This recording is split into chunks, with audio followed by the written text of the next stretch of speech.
Dr. Amos Wilson told us, we have a school system that is based upon the psychology of white children and white people. If we are trying to educate our children in that system, they are bound to fail. The very structure of the educational system itself is based upon a white model, and therefore it has a built-in failure mechanism for Black children, one way or the other. Dr. Bobby Wright told us, in their relationship with the Black race, whites are psychopaths, and their behavior represents an underlying biologically transmitted proclivity with roots deep in their evolutionary history. The psychopath is an individual who is constantly in conflict with other persons or groups. He is unable to experience guilt, is completely selfish and callous, and has a total disregard for the rights of others.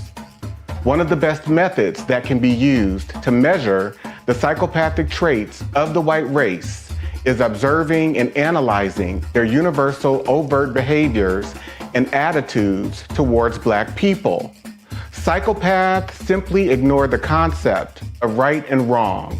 By ignoring this trait in the white race, the lack of ethical and moral development, Blacks have made and are still making a tragic mistake in basing the worldwide Black liberation movement on moral suasion. It is pathological for Black people to keep attempting to use moral suasion on a people who have no morality, where race is the variable. Acclaimed author Dante King invites you to purchase his book, Diagnosing Whiteness and Anti-Blackness, by going to his website, www.danteking.com, or Amazon, Barnes & Noble, and any other major book retailer.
Toni Morrison told us that the people who practice racism are bereft, that there is something distorted about the psyche.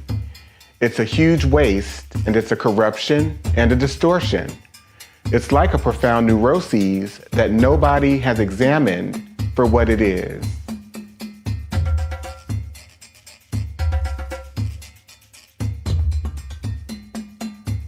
This quote is from Judge William Augustus Hall in a case that he presided over in 1855 concerning a 19-year-old black girl named Celia who was raped by her master, who she later murdered.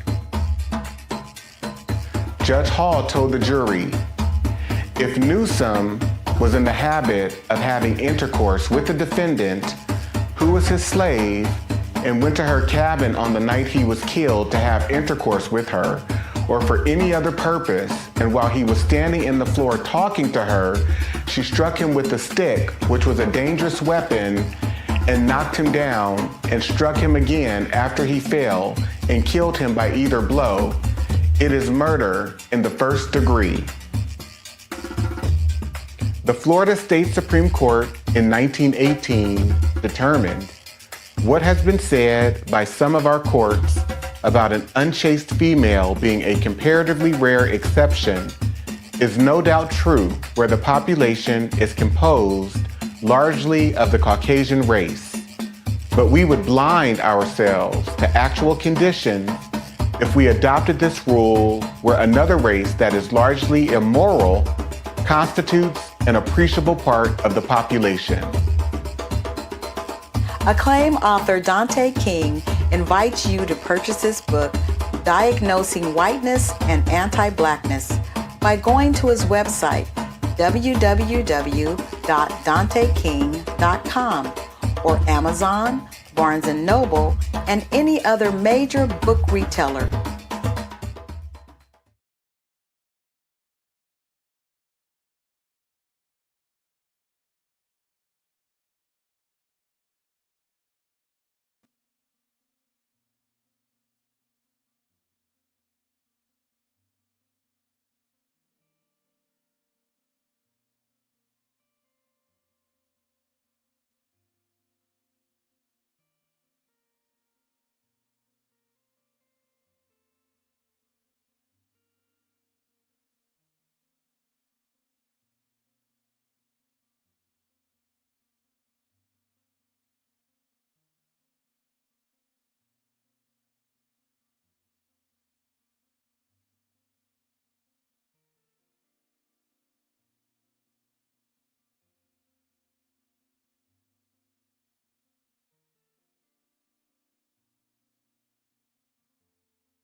The 1969 Casual Killing Act established, whereas the only law in force for the punishment of refractory servants resisting their master, mistress, or overseer cannot be inflicted upon Negroes, nor the obstinacy of many of them be suppressed by other than violent means, be it enacted and declared by this grand assembly, if any slave resist his master or other by his master's order correcting him, and by the extremity of the correction should chance to die, that his death shall not be accounted a felony, but the master or that other person appointed by the master to punish him be acquitted from molestation, since it cannot be presumed that premeditated malice, which alone makes murder a felony, should induce any man to destroy his own estate.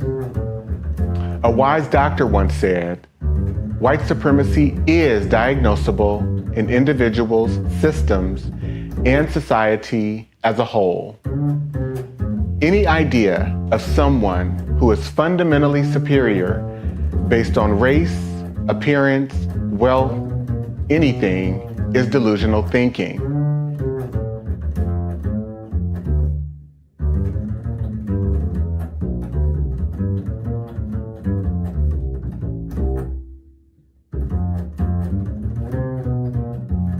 The Mississippi State Supreme Court determined in 1859 the crime of rape does not exist in this state between African slaves.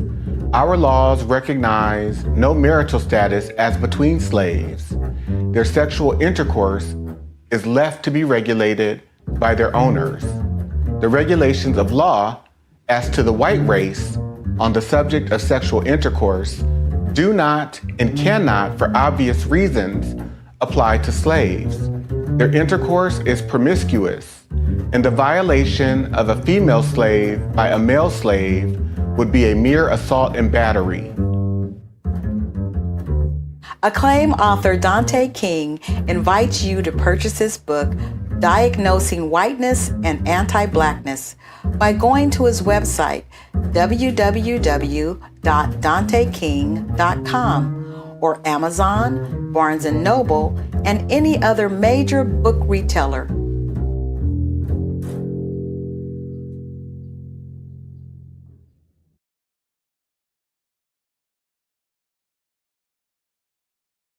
The book surprised you the most? A whole book. The whole book. Because I thought that I knew a lot until I read that book and realized I didn't know anything. There was a lot to learn and a lot to still be discovered. I'm still processing it. I can see things now that I didn't see before. And it's all because of the book. I love that. Jules? So much of the book really opened my eyes to things. The Casual Killing Act, the legality of rape. And then one of the other parts was the housing covenants and the covenants that were allowed. And growing up in the Bay Area, St. Francis Wood, for instance, is a highly coveted place to want to live or want to strive to, right? I was a child and I'd passed through St. Francis Woods, and it was something that you feel could have been attainable. And then as you read Dante's book, you realize it's attainable for white people. It's not attainable for me. It's not attainable for you, not in the way that you think you would be able to attain certain places and spaces. You are written out of that legally. Right. And Alicia? What really stands out to me is the 1850 Fugitive Slave Act, which describes so much of how white people operate in terms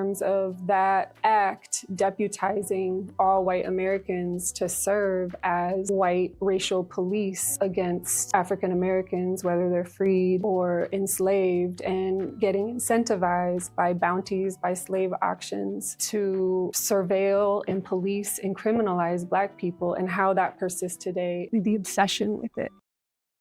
The author of the book, some time to speak directly to the audience. Tell them what you know they need to hear and the takeaway from these 10 episodes that wonderfully, thoughtfully, and lovingly unpack the chapters of your work. The last thing that I would like to leave all of you with is a call to action. Read the book, study the book with your friends and family. Take it one chapter at a time and highlight, read, reread the information contained in each of the chapters, as well as the reflection questions that are at the end of each chapter, because we have to understand we've normalized violence against African American people. We have lost all regard of our humanity towards African American people. This is a call to action to regain a sense of your own humanity in regards to how you come to knowing, understanding, making meaning about who you are in relationship to Black people, and how have you been tainted and corrupted by white rulership and white racial control. This is a lifetime journey for me. I know that I will be in recovery from white supremacy and anti-Blackness throughout my entire life. And so I'm calling us to be greater people, greater advocates for each other, greater in our understanding. So thank you so much for being a part of this experience. I hope it serves you well. I hope it serves your family well. I hope you can go out and be recommitted to supporting, uplifting, believing Black people. Thank you.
Free. We're not on plantations. We're not indentured servants. Well, that's We're not unfortunate. slaves. Yeah, I know. Yeah. We are That's free. such an unfortunate mindset. Again, it's rooted in low standards too, because your starting point, as it pertains to Black people and freedom, is one where people are bound, shackled in chains, being subjected to rape and pedophilia, and stuck on agricultural plantations. And so we don't necessarily consider, for example, the public health institution or, my job at Google or my job as an attorney at this law firm. We don't consider these corporation plantations where white people have benefited for centuries, and yet we still are subjects of servitude in a system that's based on feudalism. So therefore we have developed false impressions, I guess I would say, and low standards and low expectations around how we define and deal with freedom.